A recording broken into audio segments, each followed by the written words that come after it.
புதுச்சேரி மாநில கலைஞர்களின் வாழ்வாதாரத்திற்கு புத்துயிர் ஊட்டும் பொருட்டு கலை இலக்கிய பண்பாட்டுத்துறை மற்றும் ஆரோவில் அறக்கட்டளை இடையே புரிந்துணர்வு ஒப்பந்தம் செய்யப்பட்டுள்ளது. இந்த ஒப்பந்தத்தில் கையெழுத்திடும் நிகழ்ச்சி சட்டசபை வளாகத்தில் முதலமைச்சர் ரங்கசாமி முன்னிலையில் நடைபெற்றது. நிகழ்ச்சியில் கலை பண்பாட்டுத்துறை செயலர் நெடுஞ்செழியன், ஆரோவில் அறக்கட்டளையின் அதிகாரி வஞ்சுகவல்லி ஆகியோர் கையெழுத்திட்டனர். நிகழ்ச்சியில் அரசு செயலர் கேசவன், ஆரோவில் அறக்கட்டளை இயக்குநர் சொர்ணாம்பிகை, கலை பண்பாட்டுத்துறை இயக்குநர் கலியபெருமாள் மற்றும் பலர் கலந்து கொண்டனர். புதுச்சேரி யூனியன் பிரதேசத்தில் பல்வேறு கலை நிகழ்ச்சிகள், கலை பண்பாட்டு கண்காட்சிகள், இலக்கிய நிகழ்ச்சிகள், ஓவிய கண்காட்சிகள், பயிலரங்குகள் ஆகியவற்றை தொடர்ந்து வளப்படுத்துவது இந்த ஒப்பந்தத்தின் நோக்கமாகும். இதன் மூலம் கலைஞர்கள் மற்றும் கலைக்குழுக்களின் நிகழ்ச்சிகள், பாரதியார் பல்கலைக்கூட கலைஞர்களின் கலை நிகழ்ச்சிகள், கண்காட்சிகள் ஆரோவிலில் நடத்த ஏற்பாடு செய்யப்படும் என்பது குறிப்பிடத்தக்கது.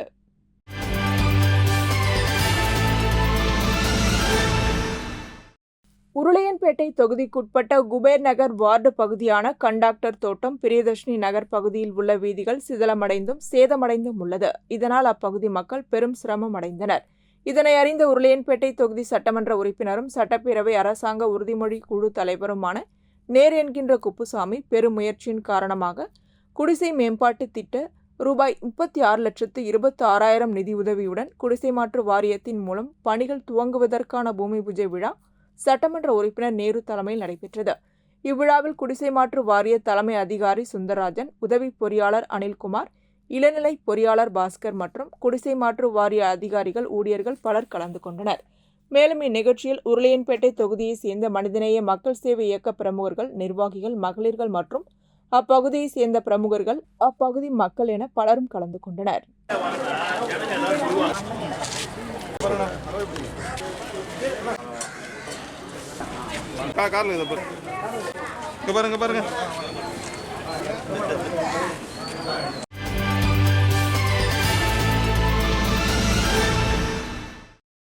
முருகம்பாக்கம் சேத்திலால் நகரில் ஆதிதிராவிடர் நலத்துறை மூலம் ரூபாய் 25 லட்சம் செலவில் கழிவுநீர் வாய்க்கால் மற்றும் சிமெண்ட் கான்கிரீட் சாலை அமைக்கும் பணிக்கான பூமி பூஜை விழா நடைபெற்றது. சட்டமன்ற உறுப்பினர் பாஸ்கர் என்கின்ற தட்சிணாமூர்த்தி தலைமையேற்று பூமி பூஜை செய்து பணியை தொடங்கி வைத்தார். தொடர்ந்து அப்பகுதி பொதுமக்கள் சட்டமன்ற உறுப்பினரிடம் சுப நிகழ்ச்சிகளை நடத்துவதற்கு சமுதாய நலக்கூடத்தை சீரமைத்து தருமாறு கேட்டுக் கொண்டனர். மக்கள் விடுத்த வேண்டுகோளின் அடிப்படையில் சட்டமன்ற உறுப்பினர் அப்பகுதியில் உள்ள சமுதாய நலக்கூடத்தை அதிகாரிகளுடன் பார்வையிட்டு அதனை பொதுமக்கள் பயன்பாட்டிற்கு சீரமைத்து தருவதாக உறுதியளித்தார். மேலும் இந்த நிகழ்ச்சியில் செயற்பொறியாளர் பக்தவத்சலம், இளநிலை பொறியாளர் கார்த்திக் மற்றும் அப்பகுதி என்ஆர் காங்கிரஸ் நிர்வாகிகள், பொறுப்பாளர்கள், ஊர் பொதுமக்கள் பலர் கலந்து கொண்டனர்.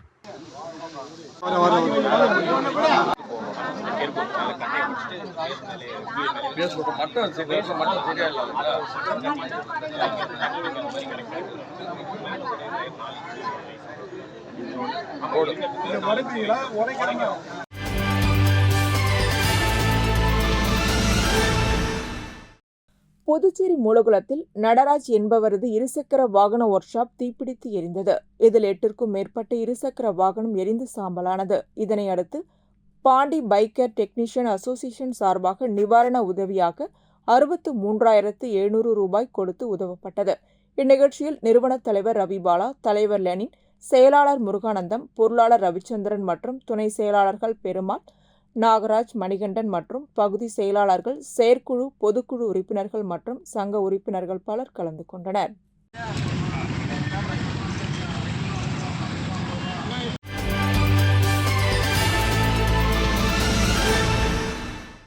கால்நடை மருத்துவர்கள் நலன் மற்றும் பாதுகாப்பு இயக்கம் மற்றும் அன்னை தெரேசா மக்கள் சேவை இயக்கம் ஆகியவை இணைந்து புதுச்சேரி வில்லியனூர் உதயன்பட்டு ஜிப்சி ஆதரவற்ற குழந்தைகள் இல்லத்தில் ஸ்கூல் பேக் மற்றும் பள்ளி உபகரணங்கள் வழங்கும் நிகழ்ச்சி நடைபெற்றது.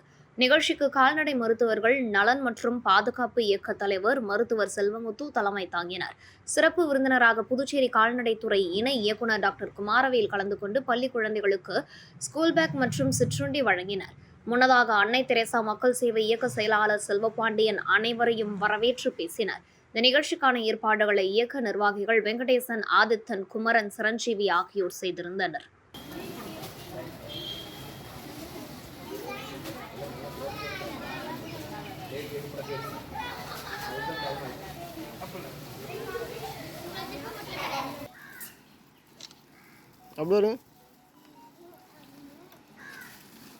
இங்கே பாருங்க.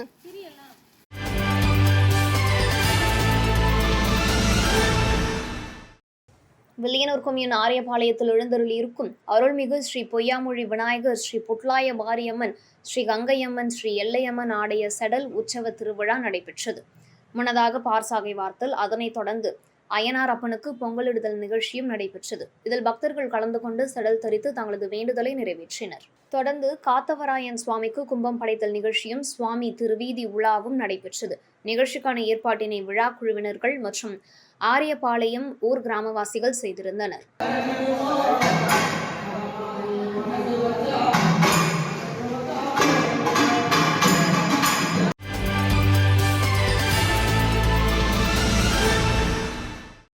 திண்டிவனம் நல்லியக்கோடா நகர் ஸ்ரீ முத்தாலம்மன் ஆலய 21ஆம் ஆண்டு சாகை வார்த்தல் திருவிழாவை முன்னிட்டு மூலவர் சந்தனக்காப்பு அலங்காரத்தில் பக்தர்களுக்கு காட்சியளித்தார். மேலும் வண்ண மலர்கள் கொண்டு அலங்கரிக்கப்பட்ட உற்சவர் உட்புற வளாகத்திற்கு காஞ்சி காமாட்சி அம்மன் அலங்காரத்தில் பக்தர்களுக்கு காட்சியளித்தார்.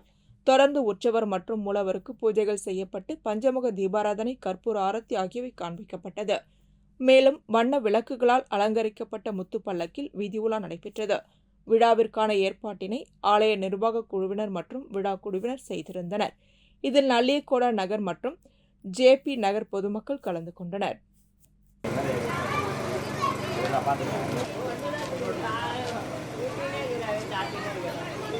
இதேபோல் திண்டிவனம் வட்டம் மேல் பேரடி குப்பம் கிராமம் கல்கூத்து சந்திரகிரி அய்யனாரப்பன் 36ஆம் ஆண்டு திருவிழாவில் குதிரை மேல் கரகம் ஜோடித்து வீதி உலா நடைபெற்றது.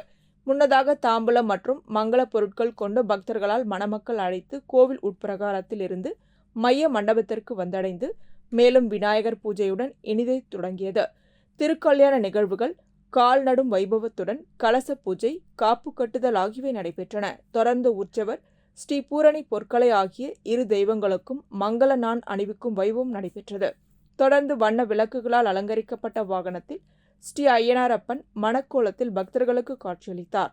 இதனைத் தொடர்ந்து சிவாச்சாரியர்கள் கணபதி பூஜையுடன் ஆரம்பிக்கப்பட்ட திருக்கல்யாணம், திருமாங்கல்ய வைபவம் மற்றும் மாலை மாற்றும் நிகழ்ச்சியும் நடைபெற்றது.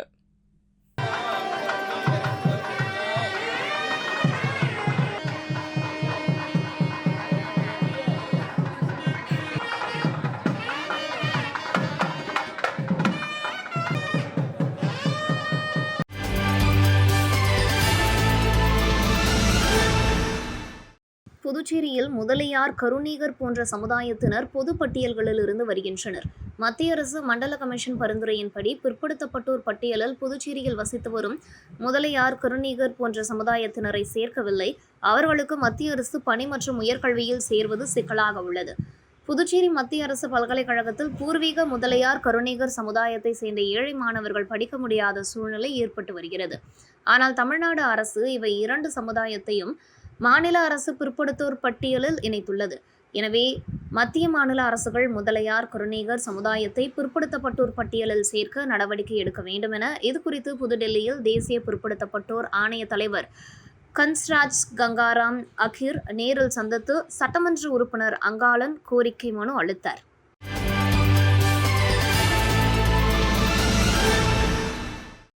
விழுப்புரம் மாவட்டம் அரக்கோணம் அடுத்துள்ள கந்தக்காடு பகுதியில் திண்டிவனம் மரக்காணம் சாலை வேலை நெடுஞ்சாலைத்துறை சார்பில் நடைபெற்று வருகிறது. கந்தக்காடு பகுதியில் சாலையின் உயரம் அதிகரித்ததால் சாலை இருபுறமும் மழைநீர் வடிகால் அமைக்காததை கண்டித்து 200க்கும் மேற்பட்டோர் சாலை மறியலில் ஈடுபட முயன்றனர். தகவலை அறிந்து நெடுஞ்சாலைத்துறை அதிகாரிகள் சம்பவ இடத்திற்கு விரைந்து வந்து பேச்சுவார்த்தை நடத்தினர்.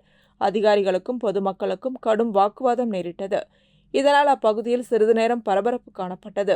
ஆண்டுதோறும் பெய்யக்கூடிய மழைநீர் தங்களது கிராமங்களுக்குள் புகுந்து விடுவதால் கடும் பாதிப்புக்குள்ளாவதாக தெரிவித்தனர்.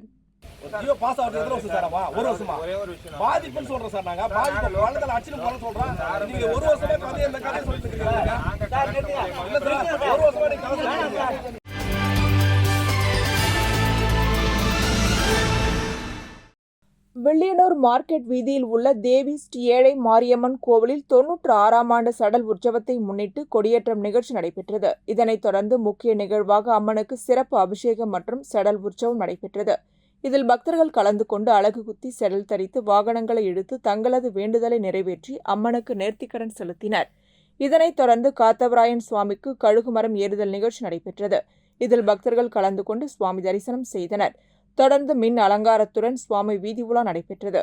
இதனைத் தொடர்ந்து பக்தர்கள் கண்டுகளிக்கும் வகையில் Airtel title winner John Jerome, G Tamil, Vijay TV பாடகி ஸ்ரீநிதி ஆகியோரின் இன்னிசை கச்சேரி நடைபெற்றது. நிகழ்ச்சிக்கான ஏற்பாட்டினை ஆலய குழுவினர் செய்திருந்தனர்.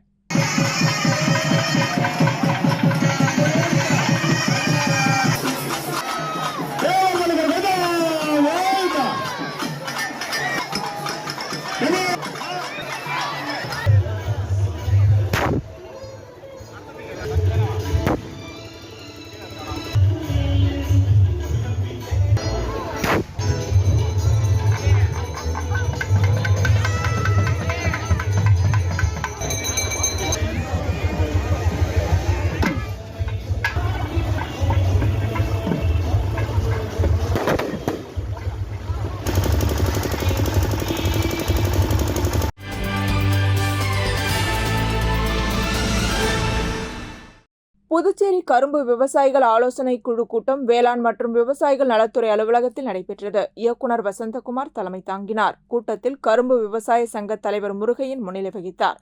பொருளாளர் ஜெயராமன், செயலாளர் ராமகிருஷ்ணன், பொதுச் செயலாளர் ரவி உட்பட அரியூர் கரும்பு விவசாய நிர்வாகிகள் பலர் கலந்து கொண்டனர். கூட்டத்தில் லிங்காரெட்டிப்பாளையம் கூட்டுறவு சர்க்கரை ஆலை இயக்க வேண்டும், கரும்பு விவசாயிகளின் கூட்டுறவு கடனை தள்ளுபடி செய்து 2 ஆண்டு ஆகிறது, அதற்கான நிதியை ஒதுக்கீடு செய்யாததால் விவசாயிகள் புதிய கடனை வாங்க முடியாத நிலை உள்ளது. கரும்பு விவசாய சங்க குறைதீர்வு கூட்டத்தை ஒவ்வொரு மாதமும் நடத்த ஆலோசிக்கப்பட்டது.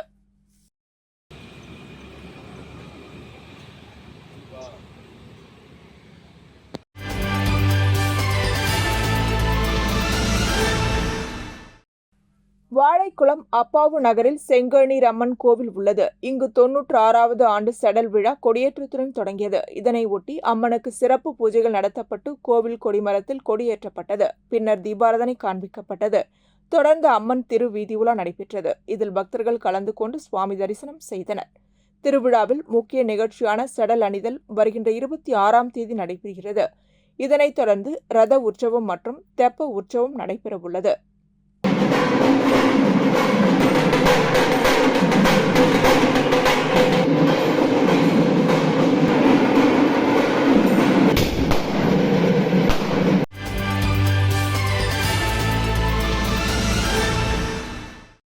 திண்டிவனம் அடுத்த ஒலக்கூர் ஸ்ரீ முத்தாலம்மன் ஆலய 6ஆம் ஆண்டு தேர் திருவிழா கொடியேற்றத்துடன் துவங்கியது. மேலும் மூலவர் முத்தாலம்மன் மற்றும் உற்சவர் மீனாட்சி அலங்காரத்தில் வண்ண மலர்களால் அலங்கரிக்கப்பட்டு மகா தீபாராதனை, பஞ்சமுக தீபாராதனை, கற்பூர ஆரத்தி ஆகியவை காண்பிக்கப்பட்டது.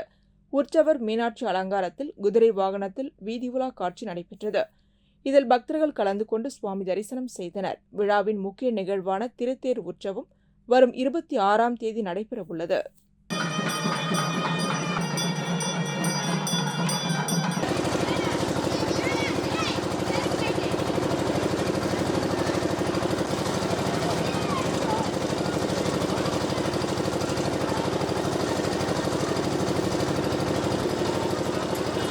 இதேபோல் திண்டிவனம் இலுப்பத்தோப்பு ஸ்ரீ நாகமுத்து மாரியம்மன் கூழ்வார்த்தல் விழாவை முன்னிட்டு அம்மனுக்கு அபிஷேகம் மற்றும் அன்னதானம் ஆகியவை நடைபெற்றது. தொடர்ந்து மூலவர் வண்ண மலர்களால் அலங்கரிக்கப்பட்டு வெள்ளி கவசத்துடன் முத்து மாரியம்மனுக்கு அலங்காரம் செய்யப்பட்டது. தொடர்ந்து உற்சவர் மற்றும் மூலவருக்கு சிறப்பு பூஜைகள் செய்யப்பட்டு பஞ்சமுக தீபாராதனை, கற்பூர ஆரத்தி காண்பிக்கப்பட்டது. மேலும் வண்ண விளக்குகளால் அலங்கரிக்கப்பட்ட முத்து பல்லக்கில் வீதி உலா நடைபெற்றது. இதில் பக்தர்கள் கலந்து கொண்டு சுவாமி தரிசனம் செய்தனர்.